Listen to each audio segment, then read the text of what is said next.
over now to Ms. Neeru Yadav. She is an elected representative from Rajasthan. She possesses a master's degree in mathematics and education, and she's pursuing her PhD. So she will speak in her language, and she will be translated by Joint Secretary, Minister of Panchayati Raj, Shri Alok Prem Nagar. So with that, I will pass over to you. Ms. Yadav, the question is, you are popularly referred to as Hockey Sarpanch in India. Can you tell us about your efforts to use sports to empower women and girls in your community? Ms. Hockey Sarpanch. Neeru जी, आप भारत में hockey sarpanch के नाम से लोकप्रिय हैं। Hockey द्वारा आपने अपने गांव की बालाओं और महिलाओं को कैसे सशक्त किया, इसके बारे में कुछ बताएं। उत्तरम यत् समुद्रस्य हिमांद्रेश्च दक्षिणम वर्षम तद भारतम नाम भारती यत्र संतति। खमागणी राम रमसा।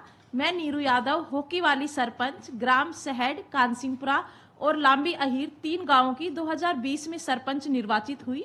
लगभग 8000 की आबादी की मेरी पंचायत लांबी अहीर भारत देश के राजस्थान राज्य के झुंझुनू जिले में स्थित है।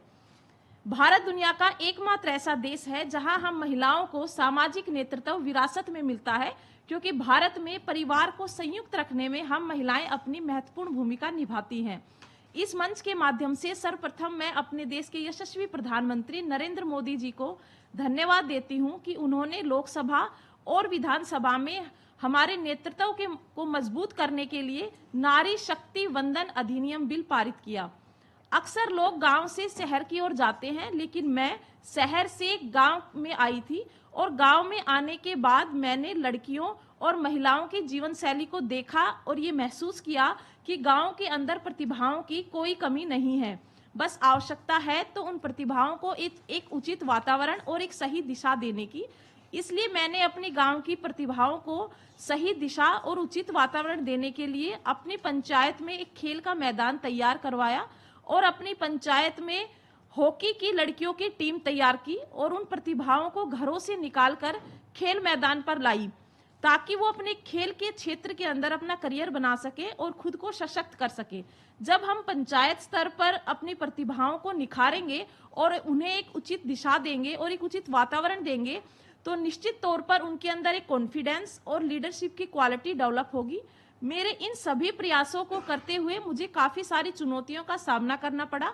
उन सभी चैलेंजेस को मैं सिर्फ 2 लाइनों के माध्यम से बताना चाहूंगी। First, they ignore you, then they laugh at you, then they fight with you, and finally you win. Thank you.